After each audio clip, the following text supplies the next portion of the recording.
What's going on, y'all? It's your boy DJ Richie Skye. I am in my hotel room. I'm literally about to check out, right? And catch my flight. But I was like, I cannot miss this Real Housewives of Potomac review. So let us dive all the way in. If you are new here, please subscribe. I'm typically in my studio, but of course, when we're traveling, we got to just get it how we live it. You know what I'm saying? And happy Monday to all of you. You know what I'm saying? Thank you guys for tuning in, tapping in, and being turned on to this video. So we're going to be discussing Real Housewives of Potomac episode 3, Heaven is a Place in Potomac. You know, I'm going to start off as we typically do with rating this episode, right? On a scale of 1 to 10, I'm going to give this episode probably like an 8. I'm going to give this episode an 8 because, you know, so much of what is happening on this show, at least right now, the two, I think, biggest storylines really are about Robyn and then about Wendy and Nneka, right? And I just hate how this whole thing was really kind of birthed out of Ashley's messiness. Although it is addressed in this episode, there's other underlying things that are happening as well, which is why I'm so glad that this cast is so large. I think it is probably to the cast's benefit that it is, because you also have so many factions of this cast that are not speaking to each other. Excuse me. And one thing that Karen said that I found to be very interesting is that she talked about recognizing that the ladies are trying to ice Candace out. I would also wager to say that they're probably trying to maybe ice out Wendy as well. And they do that by not mentioning their names, okay? And so Karen has basically indicated that she has been on the receiving end of this as well. So I actually hate that. I mean, I don't mind when a cast member is not speaking to another cast member if the cast is large. This cast is large enough that it's okay for, I don't want to say it's okay. It makes for a not so great show, but if that's the reality, then let's follow the reality. But the reality of the reality is that after a while, the fans are going to become super annoyed about this, and it just is not going to work for a cohesive show. Again, unless you keep the cast super large. But again, the cast typically works best when they are all together. Now, because we have yet to have an all group, an all cast event yet, which we will get next week, I'm interested to see how that plays out with so many factions who are currently not speaking to each other, how that's going to work out. And I think that that's going to be a good metric for how we move forward with this particular group, right? All right, so there's that. I also, I'm a little bit, this episode gave me a little bit of the ick a little bit, because I felt like, again, this is maybe just me, and y'all can let me know in the comments if y'all feel like I'm being too sensitive. And I readily am okay with being given that label in this moment. But I also feel like there's got to be something to be said for this idea of playing with religion. And I know that it's been done on Salt Lake City to a certain degree, and I know that because there are women of different cultures on this show, that is going to come into play. But I guess I just feel like there should be a little level of sensitivity with regards to how that's done. And so as much as I did find the cuts at the end very smart, I also gotta tell you guys that it gave me a little bit of the ick. Okay, it just did. Mostly because I felt like it focused on someone's mom. But if mom has become a part of the story behind the scenes, then I guess they also feel like mom is not absolved from getting the hits that the rest of the stars on the show get, and when you have a mom that's involved, that is typically what happens. So in the spirit of fairness, I can understand why they made that decision. I just feel like I wish that it wasn't the focus, to be honest with you, especially with regards to religion, which seems to be really important to Wendy. Although I feel like maybe she's talked about it before, we're just really hearing a lot about her being Catholic in this particular season. And maybe they're doing that mostly because it's going to be coming into play And I feel like that's the reason why they keep reminding us of it. Whereas in previous seasons, I don't think we've heard about this at all in any way, shape, or form. So I just had to kind of like get that off my chest. And again, Wendy's mom is active, okay? Wendy's mom is activated. So I guess they figured if she's gonna be activated, then we're gonna use this to our advantage, okay? Now, y'all let me know how y'all feel about it in the comment section down below. I'm interested to read your comments. I am pilfering through how I feel about it, so I haven't come to a real solid conclusion yet, but I'm just giving you guys that disclaimer right out the rip, right? And that's why I'm rating the episode what I'm rating it. I also realized that I'm watching this show mostly for a couple of reasons. And I have to be very honest with you guys. I'm watching this show for Karen's commentary. Karen's commentary is top tier if you ask me. I love the fact that Karen gets to narrate this show, and she does it so well because she's also she has a lot of wisdom because Karen is seasoned.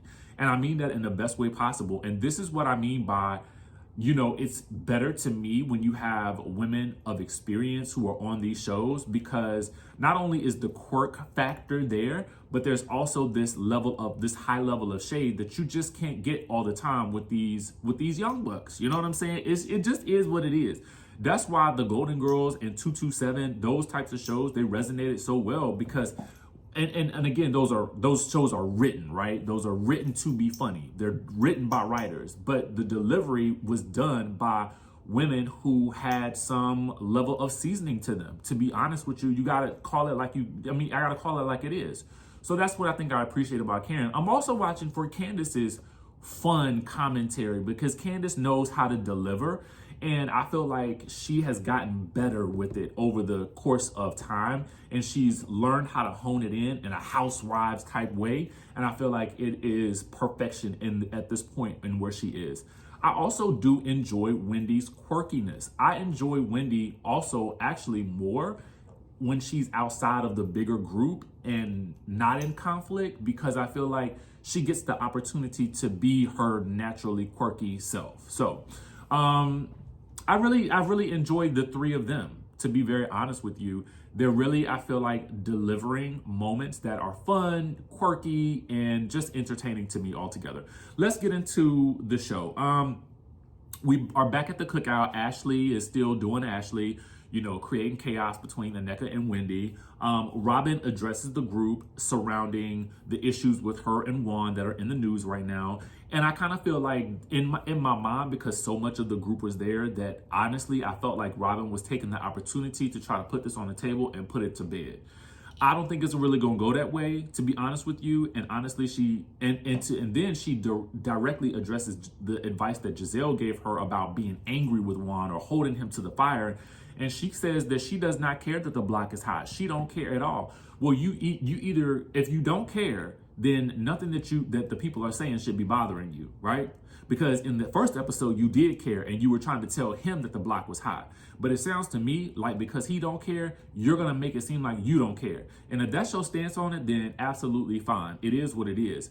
But at the end of the day, then don't be also talking about people are stealing your joy, because at the end of the day, the person that actually, to me, that dug this grave for you, Robyn, is you, because you went on that platform and you tried to put this information up behind a paywall. Had you never acknowledged it in the first place, then we wouldn't even be having this conversation right now, to be honest with you. It would have just been another rumor that hit the streets that had a whole lot of validity. But if you didn't put your stamp on it, you actually gave it validity. You gave it relevancy when you decided that you were going to talk about it and you were going to put it behind the paywall. So now, don't be trying to make it seem like, oh, well, we stole all of your joy. No, girl, you actually said, here, take my joy. Here it is, and I'm going to throw it at you guys, but you got to pay for $5 to get it behind the Patreon. Okay, that's what you did. So anyway, Giselle is like, okay, girl. Moving on, Karen, I feel like you need to apologize to Robyn. And I don't really fault Giselle for taking that stance, because honestly, if you've had a conversation with your friend and they're really not willing to change, you just got to kind of let it go and you got to deal with yourself. You know what I'm saying? But Karen apologizing to Robyn, I do agree that they do need to have a conversation, and I'm glad that they were willing to do so in order for the betterment of the group, because I do feel like that needs to happen, right? Unlike what clearly Wendy and Giselle aren't going to talk to each other, but I do like the idea that Karen and Robyn can at least try to get to a place of resolution, and they do, even though they don't agree on how they got there. They're able to kind of move forward for the sake of the show, is what I believe, to be honest with you, period. But did y'all guys notice the horror music they played when Deborah entered the scene? I was like, oh no. Deborah, here's the thing. You are, at this point in time, you are nothing more than a plot point on this show. I mean, and I just mean for the show, right? I don't know you in real life, and I really, this is not to diminish who you are as a person, because I really would never do that. You know what I'm saying? But at the end of the day, when I look at this show, I hope that you realize that you are now a comedic element, okay? And as much as you continue to show up and show out, they're going to continue to use you as a comedic element. So as long as you're okay with that, then I think that we will all be fine. Because otherwise, I would rethink my position about coming around the show and trying to get some airtime. I would. Meanwhile, Giselle is getting ready for Grace to go to prom, I believe. Cute. Wendy is prepping the family. Is it a christening or a baptism? I was a little bit confused, and maybe that's me because I was also watching and trying to pack at the same time. But somebody let me know in the chatterization down below what it actually was, the ceremony that they were planning. It's something for the kids, it's something religious, and it's an event, okay? And so that was a cute little thing right there with them getting ready. Karen goes to meet Mia at her new high-rise. Mia has downsized as a result of the things that they've been going through. I do like that she is pretty open about that, because you would sometimes get a lot of housewives who wouldn't be. I don't know if you guys ever saw Real Housewives of Orange County back in the day, but I think there was an episode where Lynn Curtin, one of the characters on there, they actually showed the moment where her daughter, I think, received a eviction notice on their, I think it was an eviction notice or maybe it was an eviction. Maybe it was some type of notice to get out. Okay. One of those, right? So anyway, that's some stuff right there. We ain't see all that with Mia. I'm just saying that we've seen it before, but it's refreshing to see it in this way, right? All right. So Mia is upset that because at the Ponderosa, at Ashley's event, Ashley convinced Wendy to tell the girls about her new show. Now, if you guys are following Wendy on social media, you will know that she has a new talk show coming out. It's on YouTube. It's called Dr. Wendy, the Dr. Wendy Show. Although somebody in the chatterization last week has said Wake Up with Wendy was a good idea, and I do think that was a good idea too, but I think maybe the Dr. Wendy Show is probably the best way to go.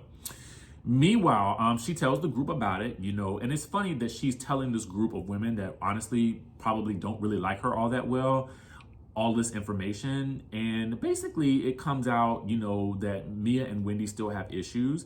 And for Mia, it's like, well, I thought we got over all of this. And for Wendy, she's like, girl, you threw a drink at me. Then we talked at the reunion, and then you went on social media and you bashed me. So at this point, I can't do nothing for you, man. Okay, get somebody else to do it. All right. And Mia is like, well, you're supposed to be about women empowerment and uplifting women, but you're not uplifting me. And Wendy's like, well, why would I uplift you? She said, you're too low. You're too slow. Okay. Now this, to me, I think it was more of just a jab.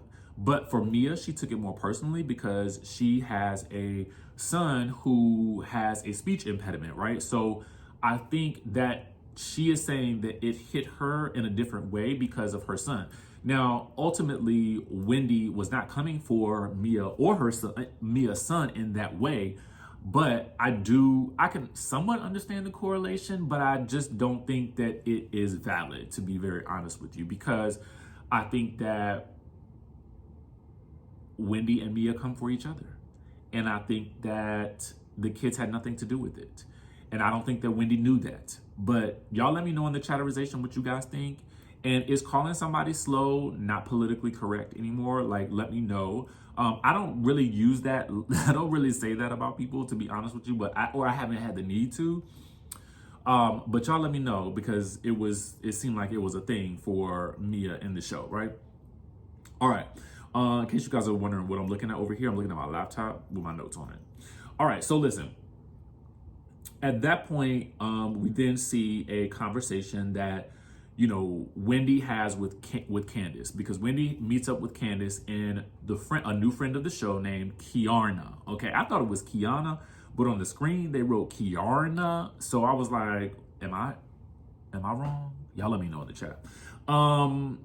Basically, Wendy lets them know what Nneka allegedly said because of what Ashley told her, and Candace warns her, Ashley is not to be trusted with information and intel. So listen, blink twice if you understand what I'm saying. She is not to be believed, okay? That's basically Candace's stance, right? So anyway, we learned that Kiarna is going to be coming to the baptism christening event for the kids. Karen and Ashley then meet up to find something to wear to the crib. I feel like Karen is just bopping around to everybody, you know, in this episode, because literally she's the only one, I think, with relationships with just about everybody. Anyway, Karen and Ashley meet up, and, you know, Karen asks Ashley about the lawsuit between Michael and Candace. And, you know, she's already asked Candace about it, who cannot say anything. Now, again, because it's a legal matter, I totally get it. But Ashley ain't saying nothing else about it either. All right. And at this moment, this is when Karen realizes that, you know, the girls are trying to ice Candace out. Right. Anyway, Ashley says she needs to sit down because the bunions is hurting her. Okay. Now, when we previously previewed this clip on the channel, we did not know that it was Ashley who actually made reference to the bunions first, right? So when Karen later references them, it was a smart little callback that they made to Ashley actually referencing her own bunions. Cute, right? Anyway, Karen lets her know about what Mia said about Wendy, talking about her son with the speech impediment. And Ashley is like, well, Mia ain't that hurt. She's just going to use this to have something against Wendy for the rest of the season. Basically, that's what she's saying. So then they get into Ashley creating the chaos between Wendy and Nneka, and Karen's facial expressions during the scene are so funny to me. Like, if you watch the scene without the volume and you just watch Karen's facial expressions, like, it is super hilarious to me, okay? Like, I mean, Karen is just, Karen just gives. And again, it's also because Karen knows she's a character, right? Karen knows what to do. She's seasoned enough to know what's good for the show. She's seasoned enough to know some battles you fight and then some battles you come back from so that we can continue to move the wheels on this show. And I love Karen for that. I absolutely love her for that. Now, at Wendy's event, Moms wants to take charge, and we see Wendy's sister Ivy is back. Candace and Ashley are there. They have a little moment where they, you know, kind of seem like they are willing to put, you know, their issues to the side and be bygones, which I think is nice. Karen invites them all to pickleball, which we will see next week. Apparently Ray is all into this right now. At that point, we also see Ashley, who apologizes to Wendy for implying that Nneka was the one who was saying that Wendy was Osu, right? There's a little bit of disagreement about what exactly Ashley said, but she ultimately apologizes. And as I stated in the other video, does this make you feel any differently about Ashley, or do you feel like she's merely just an agent of chaos on the show? Let me know in the chatterization. Cause see, for me, I'm like, if you're gonna be messy, just own that you're being messy. Because you being messy under the guise of misremembering is not something that we're gonna fall for 8 seasons in. We're just not. I would prefer, if you're just gonna be the agent of chaos that you are on the show, then just be that and just say that I'm the agent of chaos and I am going to stir up the drama. Because at least that point you can own it, right? We just know that okay, this is what you're doing. That's your job, apparently, right? So anyway, this scene is intercut. This is probably where I felt a little bit of ick factor with the way the episode was edited, because we are intercutting a religious ceremony with a conversation about, you know, voodoo and putting hexes on people, right? And so I just feel like, for the sensitivity of the fact that this was a kids event that we were celebrating, I also kind of feel like, it just didn't feel as good to me as I think they wanted it to read. Again, it was a smart edit. It makes sense. But just because it's a smart edit doesn't mean you do it, right? So that's just my opinion, right? We can feel free to disagree or agree, and some people might have found it just plain old entertaining, and I know that. But to me, when I take a step back from it and I look at the sensitivity around it, it just don't sit well with me, to be honest with you, and I can't hide from that. So anyway, what we learned is that Nneka is having a conversation with Robyn at a bar, or what looks like a little outside lounge. And, you know, they discuss whether or not they actually know each other. This reminds me of Wendy and Karen in the beginning. It also reminds me of Candy and Courtney on Real Housewives of Atlanta, with this idea of, do we know each other or not? It's a very subjective thing sometimes, because knowing someone and knowing of them are two totally different things. And two different people can have two different ways of saying, I know someone or I don't know them, right? So just because I run into you in passing doesn't mean that I know you, but it does mean that I know you, if that makes sense. I know who you are, but I don't know you, right? And so that's really the question at hand that Robyn has, is, do y'all really know each other or not? Nneka feels like they've run into each other multiple times, and I guess one of the last times she saw her, she felt like Wendy gave her attitude, and then she just kind of, you know, moved away from it. Well, apparently, in the last 3 weeks, I don't know how long it was between the time Wendy and Nneka got together at Ashley's and this meeting with Robyn and Nneka was. I don't know how many weeks had passed. We're not really clear on that. But in the past 3 weeks, Wendy's family has allegedly been being aggressive towards Nneka. And apparently, allegedly, I should say, Ivy's sister called Nneka's cousin-in-law, I believe, and was saying that Nneka was running around saying that she knew Wendy, I guess, to gain clout or access to the women. Basically, what it is like, if the way to get onto a show, as we know, is usually through knowing someone, right? Or the made up idea that I'm bringing a friend to the show that they honestly in reality don't really know.